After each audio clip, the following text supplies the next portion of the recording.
할렐루야. 하나님이 함께 하시는 은혜와 평강이 주님 앞에 나와 예배드리시는 여러분 가운데 충만하기를 기원합니다.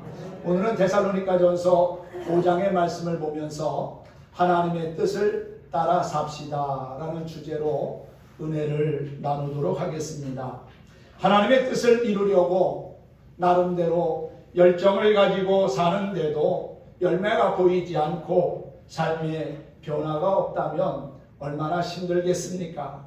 그런데 포기하지 않고 믿음으로 인내하면 하나님의 선한 역사를 경험하게 될 거라고 믿습니다.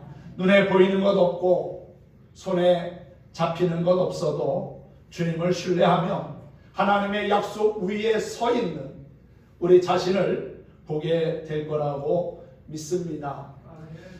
대나무라고 하는 식물이 있지요. 신비를 간직한 식물로 알려져 있습니다. 씨를 심고 몇 년이 지나도 싹이 보이지 않습니다. 한 해 또 한 해를 죽순이 돋기만을 기다리며 공들여도 좀처럼 움이 트지 않습니다. 그런데 약 3년 정도 지나면 싹이 나오기 시작하고요. 한 30cm 정도가 자랍니다. 그리고 4년이 지나도 더 자라지 않고 그 상태를 그냥 유지한다고 합니다. 그러다가 5년째 되는 해에 폭풍 성장을 한다고 하지요. 더 놀라운 것은 죽순이 나온 날로부터 석 달이라고 하는 짧은 기간에 무려 크기가 15m에서 25m까지 자란다고 합니다. 성장 속도가 얼마나 빠른지 하루에 30cm에서 많게는 1m까지 자라기도 한다고 해요. 보이는 것이 전부가 아니라는 말이 있는 것처럼 대나무는 4년 동안 놀고 있거나 잠자고 있었던 것이 아닙니다. 우리 눈에는 보이지 않았지만은 뿌리가 땅속으로 깊이 넓게 퍼져 나간 것이지요. 다시 말해서 땅속에서 쉬지 아니하고 눈부신 성장을 위한 준비와 훈련의 시간을 갖고 있었다는 겁니다. 그러다가 5년째 되던 해 놀라운 속도로 하루가 다르게 성장하는 나무가 바로 대나무라고 해요. 오늘을 사는 현대인들은 빨리빨리라고 하는 문화에 젖어서 무엇이든지 금방 승부를 내려고 합니다. 조급합니다. 속성으로 무언가를 이루려고 합니다. 그러다가 바로 눈에 보이는 결과가 나오지 않으면 금방 실망하고 낙심하고 절망하며 포기하기까지 하지요. 이런 우리는 대나무에게서 한 수 배워야 합니다. 오랫동안 보이지 않는 철저한 준비와 노력이 얼마나 놀라운 결과를 이루는지를 말이지요. 뜻을 세웠으면 힘들고 어려워도 이루어질 때까지 끝까지 한 우물을 파는 자세로 내실을 기하고 부단히 노력하는 모습을 보여야 한다는 것입니다. 왜냐하면 1도만 부족해도 물을 끓게 할 수 없기 때문이지요. 대나무가 자라는 이치나 또 사람이 성장하는 이치는 별반 다를 게 없는 것 같습니다. 놀라운 비밀을 간직한 식물 대나무가 오늘을 사는 우리에게 말합니다. 인내심을 가지고 목표를 향해 장기적인 관점에서 쉬지 않고 노력한다면 마침내 소망하는 열매를 얻게 될 것이다 라고 말이지요. 예수님께서도 3년의 공생애를 위해 30년을 참고 기다리며 이름 없이 빚도 없이 준비하셨습니다. 그리고 우리의 모든 죄를 속량하시려고 십자가에 달려 죽으셨다가 3일 만에 부활하심으로 하나님의 뜻을 온전히 이루셨지요. 그렇습니다. 잘 준비하고 끝까지 인내하는 자는 결국 하나님의 뜻을 이루고 기쁨의 열매를 거두게 될 줄로 믿습니다. 사랑하는 성도 여러분, 혹시 우연이라고 생각한 일이 하나님의 정교한 계획이었음을 깨닫고 감사한 적이 있습니까?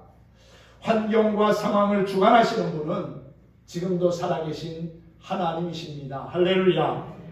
하나님의 세계 안에 우연이라고 하는 것은 존재하지 않습니다. 모든 것이 하나님의 섭리고 은혜 안에 있다는 것입니다. 좋지 않은 사건과 상황이라도 그 가운데 있는 하나님의 뜻과 계획을 볼 수 있는 눈과 또한 귀가 있다면 항상 기뻐하라고 명하신 말씀이 우리의 삶의 실제가 될 거라고 믿습니다. 사람이 계획하고 정부와 조직이 움직이는 것처럼 보이지만 이 거대한 세계 이면에는 하나님이 보이지 않는 손길로 나와 세상을 움직이고 계시다는 사실입니다.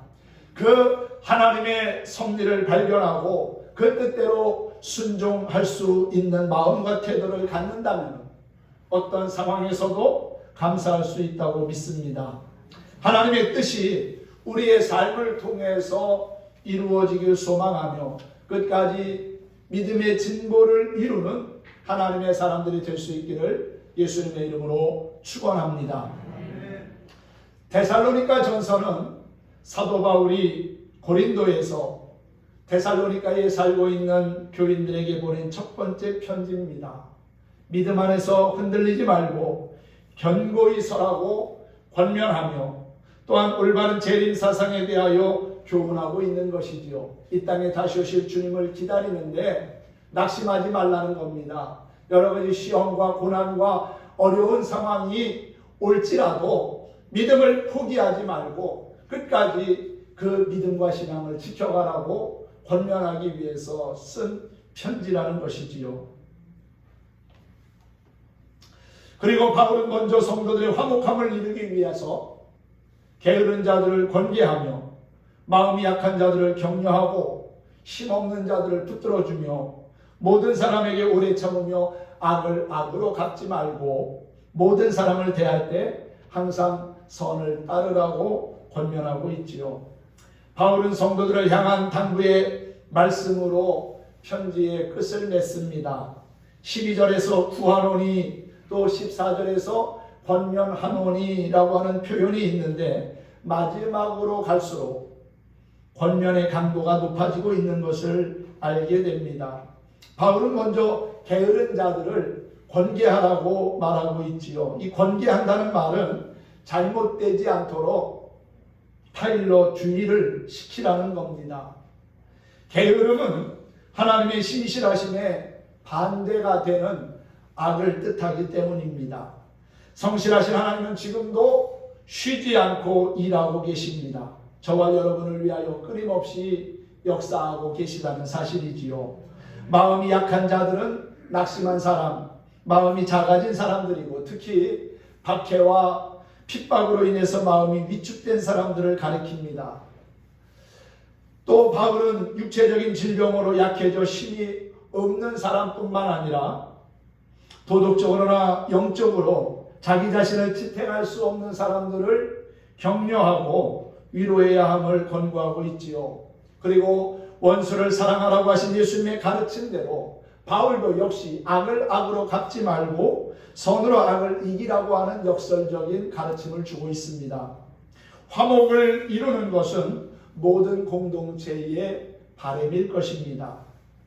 가정도 화목해야 하고 아이들이 공부하는 학교도 화목해야 합니다. 물론 우리가 신앙생활하는 교회도 화목해야겠지요. 지역사회도 화목해야 되고 또 나라와 민족도 화목해야 행복한 것 아니겠습니까?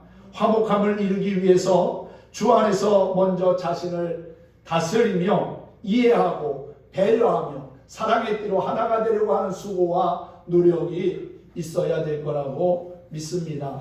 오늘 12절에 보면은 형제들아 우리가 너희에게 구하노니 너희 가운데서 수고하고 주 안에서 너희를 다스리며 권하는 자들을 너희가 알고, 이 알고라고 하는 말은 인정해 주라는 겁니다. 사랑의 수고와 헌신을 아끼지 않는 사람들을 알아주라는 거지요. 인정해 주라는 겁니다. 그리고 13절에 보면 그들의 역사로 말미암아 사랑 안에서 가장 귀히 여기며 너희끼리 뭐 하라고 했어요? 화목하라고 권면하고 있습니다.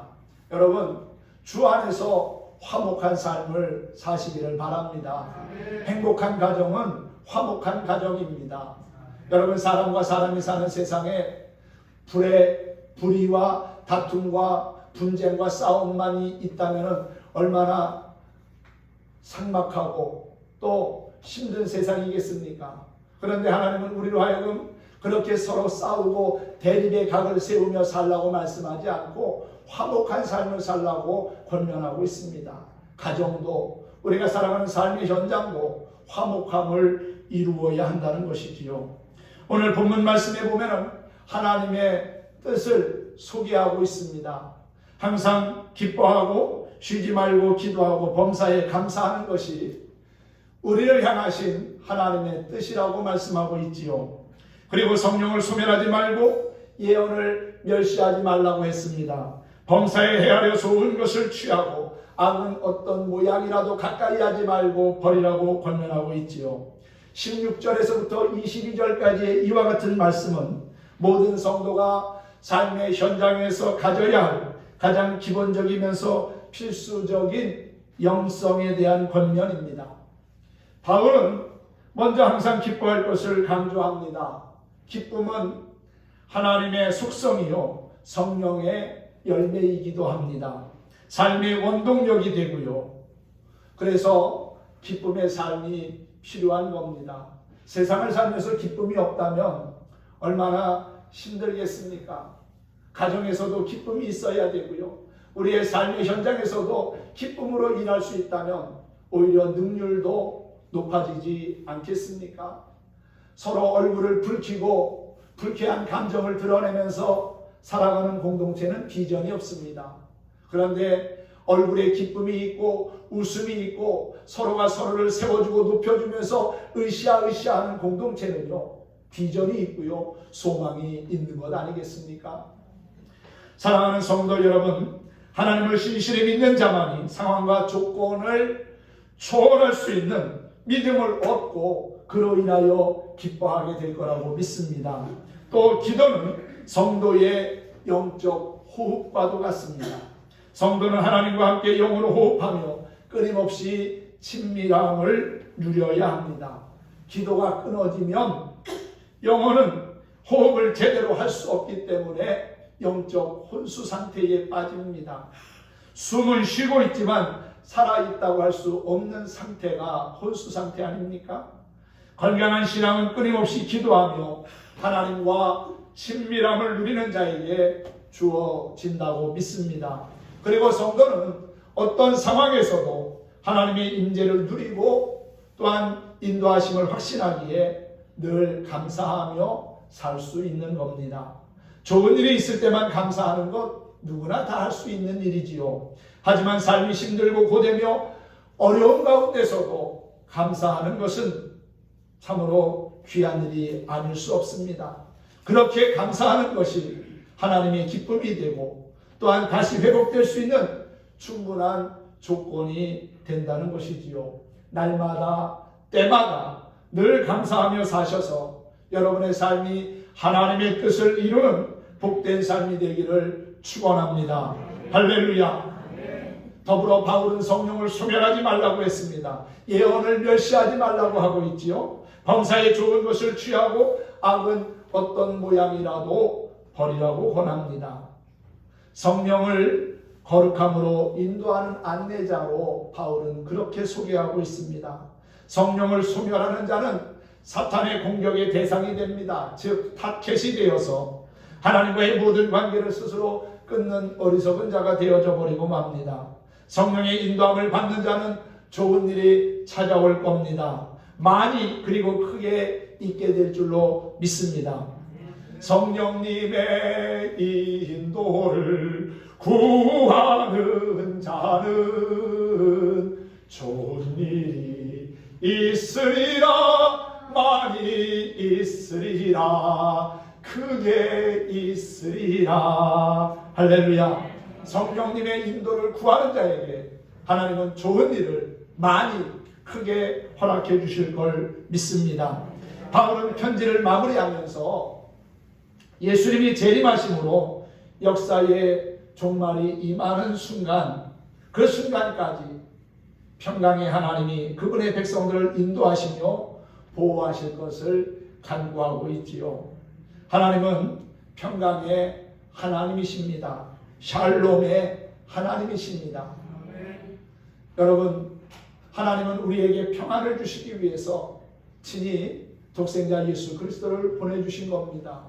다툼과 분쟁과 싸움과 전쟁이 끊이지 않는 이 세상에 평화의 왕이신 예수 그리스도를 보내주셨다는 사실이지요. 오늘 23절에 보니까 평강의 하나님이 친히 너희를 온전히 거룩하게 하시고 또 너희의 온 영과 혼과 몸이 우리 주 예수 그리스도께서 강림하실 때까지 금없게 보존되기를 원하노라 그랬어요. 사랑하는 성도 여러분, 평강의 하나님은 우리로 하여금 온전히 거룩한 삶을 살도록 인도해 주십니다. 그리고 우리의 영과 혼과 몸이 주님 이 땅에 다시 오실 때까지 금없게 보존되도록 역사해 주신다는 사실이지요. 하나님은 우리를 일부러 당황하게 만들거나 놀라게 하시는 분이 아닙니다. 하나님은 세상에 알 수도 없고 줄 수도 없는 평안을 주시는 분이라는 사실이지요. 그 평강의 하나님이 그분의 백성에게 원하시는 것이 있는데 온전한 거룩함이라고 했습니다. 거룩함은 하나님의 성품이자 우리가 하나님을 만나기 위한 기본 조건입니다. 그러므로 우리 안에 온전한 거룩함을 이루는 것이 하나님과 교제하며 하나님 안에 거하는 지름길이 되리라고 믿습니다. 하나님은 신실하신 분이며 반드시 언약하신 바를 이루시는 이쁘신 하나님이라는 사실을 기억하시기 바랍니다. 어떻게 하면 우리가 하나님이 기뻐하시는 거룩함을 지켜 행할 수가 있을까요? 말씀과 기도 생활을 통해서 또한 예배를 통해서 우리는 하나님을 닮아가는 거룩함을 이루게 될 거라고 믿습니다. 물론 성령께서 우리로 하여금 거룩함을 지킬 수 있도록 도와주시기도 할 겁니다. 그러므로 여러분, 죄악된 세상에서 구별된 하나님의 사람으로 거룩함을 잘 지켜서 우리 주님 이 땅에 다시 오실 때 흠도 없이 또한 티도 없이 온전한 모습으로 주님을 만날 수 있는 저와 여러분이 되기를 소망합니다. 교회 안에는 다양한 사람들이 있습니다. 하나님의 부르심은 빈부, 귀천, 남녀, 노소를 구분하지 않습니다. 다양한 인생의 경험을 가진 사람들이 모여서 하나님 앞에 예배를 드리지요. 그러다 보면 여러 가지 상황이 발생하기도 합니다.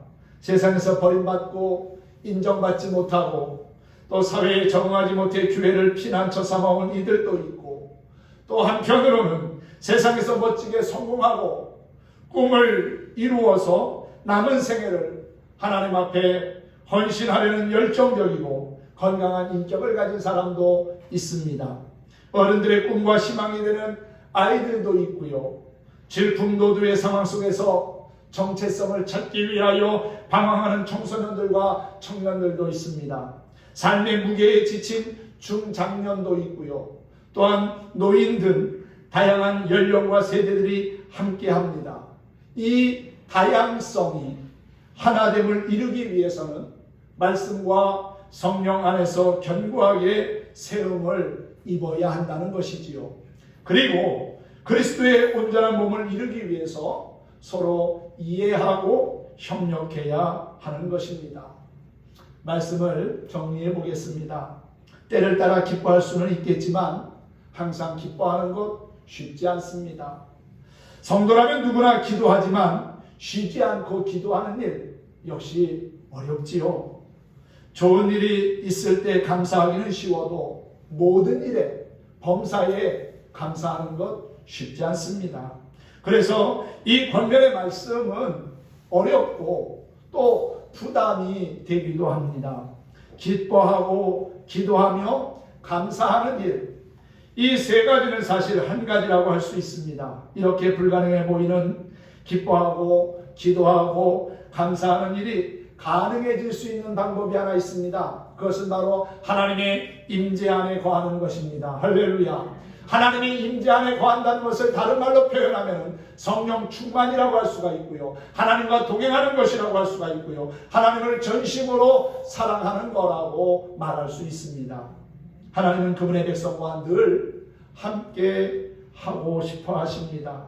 하나님의 능력과 영광을 하나님의 자녀인 우리에게 주기를 원하신다는 것이지요. 그러나 강력한 죄의 권세가 하나님과 그분의 백성을 분리시켜 하나님이 복 주시는 통로를 차단합니다. 그래서 기쁨이 사라지고 기도가 멈추고 감사하기보다는 불평과 원망을 말하는 삶이 지속되는 것이지요. 이러한 삶은 마귀가 좋아하는 겁니다.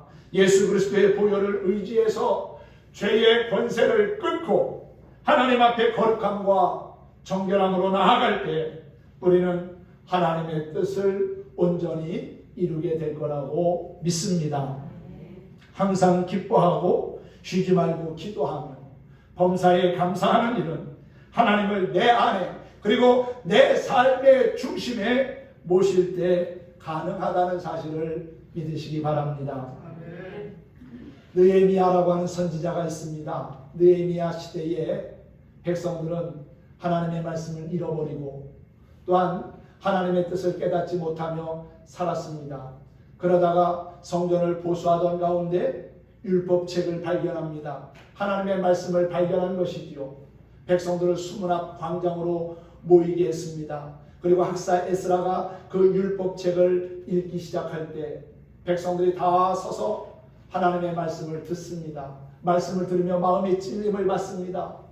북받쳐 오르는 눈물을 주대할 수 없어서 그들은 눈물을 흘리며 말씀을 듣게 되지요. 그 모습을 느헤미야 선지자가 보면서 백성들을 향하여 이렇게 말합니다.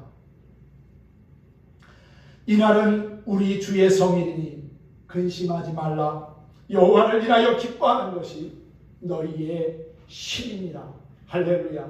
여호와 그 하나님을 인하여 기뻐하며 사는 것, 그것이 바로 우리의 힘이요 능력이 된다는 겁니다. 악한 마귀는 우리의 마음에 근심과 걱정과 불안과 염려에 휩싸인 삶을 살도록 끊임없이 역사하고 있지만 우리가 하나님으로 인하여 기뻐할 때 그 모든 악한 것을 이기고 또한 제어하며 승리할 수가 있다는 사실이지요. 하나님으로 인하여 기뻐할 수 있는 것, 그것이 바로 우리의 힘이 됨을 믿으시기를 바랍니다. 기쁨과 기도, 감사란 주님을 만난 사람들에게서 볼 수 있는 대표적인 모습들입니다. 항상 기뻐하고 기도하고 감사할 수 있음은 그 사람의 영과 삶이 주님 안에서 온전히 회복되었다는 것을 의미하기도 하는 것입니다. 상처가 치유되지 않은 사람, 죄책감에 사로잡혀 사는 사람에게는 기쁨과 감사를 찾아보기 어렵습니다. 기뻐할 수 있다면 회복이 시작된 것이고요. 또한 감사할 수 있다면 희망의 문이 열리기 시작한 겁니다. 그리고 기도할 수 있다면 그의 영적인 생명이 뛰고 있다는 것이지요. 환경과 조건에 관계없이 기쁨과 감사가 흘러나오면 오직 믿음 안에서만 가능합니다. 영원한 생명을 소유한 사람, 주님의 사랑을 받고 있는 사람만이 가능한 것이지요. 세상은 죄로 인하여 점점 어두워져 가고 있습니다. 사람들은 내일 일을 할 수 없기 때문에 불안해합니다. 그러므로 지금이 하나님 앞에 나아갈 때이고 하나님의 뜻을 구해야 할 때라고 믿습니다. 항상 기뻐하고 쉬지 말고 기도하며 범사에 감사하는 영성을 유지하기 위해서 우리 주님의 손을 꼭 붙잡고 믿음 안에 온전히 서는 성도들이 되기를 소망합니다. 오늘은 물이 바다 덮음 같이라고 하는 찬양을 함께 부르면서 말씀을 마치겠습니다. 하나님의 뜻에 역행하는 어리석은 자가 아니라 그 하나님의 뜻을 분명히 깨닫고 하나님 마음에 기쁨과 감동을 드리는 신실한 그리스도인이 되기를 소망합니다. 물이 바다를 덮음같이 하나님의 뜻을 이루며 살고자 하는 여러분에게 큰 위로와 은혜가 있기를 바랍니다. 함께 찬양하겠습니다.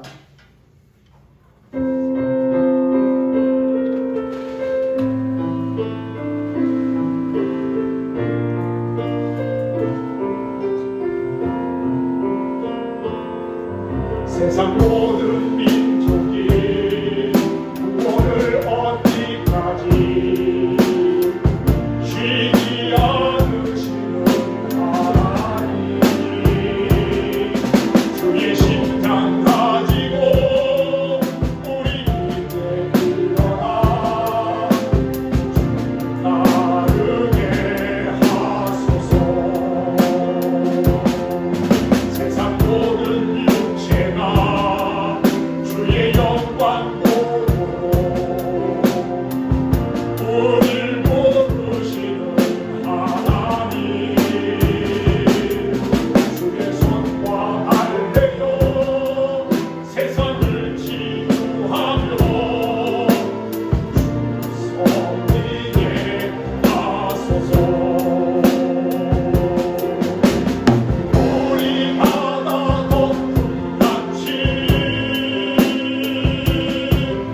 여호와의 영광을 인정하는 것이 온 세상 가득하리라.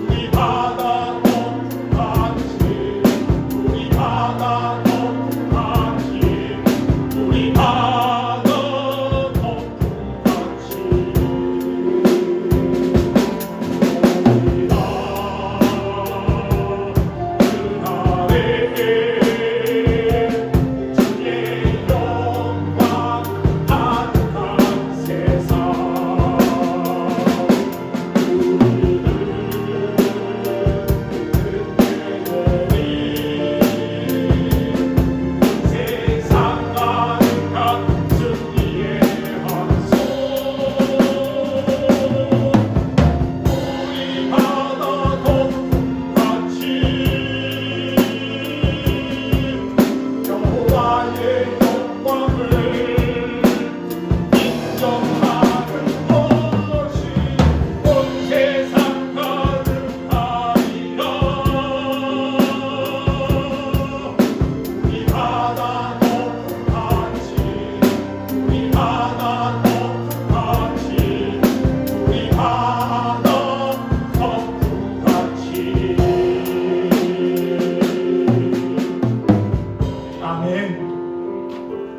그렇습니다.